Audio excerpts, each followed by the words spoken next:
በነገራችን ላይ $1 205 ብር ገብቷል።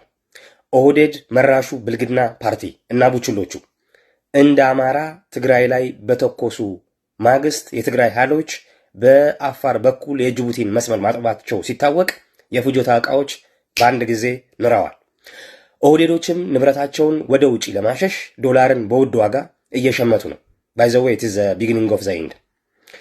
ሌላው አስቂኙ ነገር የበሻሻው ጥፍራም የአብይ አህመድ ደጋፊ ካድሬዎች ለካፒታል ኒውስ በሰጡት ዘገባ የጎዳና ተዳዳሪዎች የበዙት ለምንድን ነው ተብለው ለጋዜጠኛዋ በተጠየቁት ጥያቄ በአዳነች አቤቤ የኮሪደር ውበት ተማርከው ነው ብለው መልሰዋል።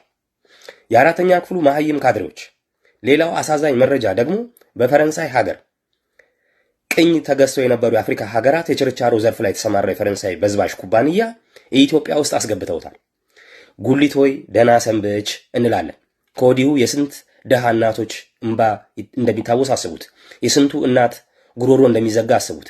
ከጉሊት ገዝቶ የበላይ የነበረ ህዝብ፣ ወዛደሩ፣ ደሃው፣ ሰላጣና ቆስጣ ሳይቀር ምናልባት እሱንም ካገኘ ነው ሜቢ ከፈረንሳይ የአረብ ነጋዴዎች ይገዛል ማለት ነው። ወገኔ ጭው አድርገህ አስፍተህ ስማ። አገር የተሸጠች የተቸረቸረች ነው። የችርቻሮ ንግድን ለውጭ ዜጎች መፍቀድ ማለት በሀገሩ ንብረት ባለቤት የሆነ ዜጋ እንዳይፈጠር ማድረግ ማለት ነው።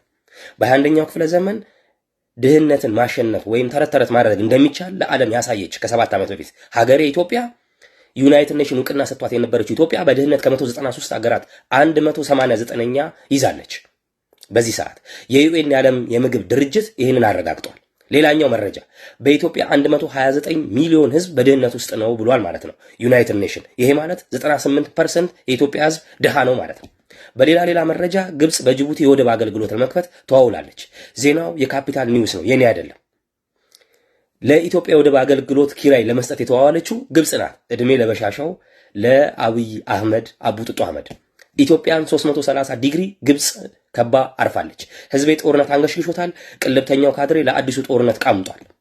ይሄ በኦህዴድ ካድሬዎች የተቋመጠለት ጦርነት ከተካሄደ ምናልባትም የኢትዮጵያ የማዕከላዊ መንግስት ታሪክ ይሆናል ማለት ነው። በማግስቱ ጦርነቱ በተካሄደ በማግስቱ። ሌላ የመጨረሻ ዘገባ በምጽዋ ኤርፖርት ከኢራን የተነሱ ተደጋጋሚ የጦር አውሮፕላኖች እያረፉ ነው።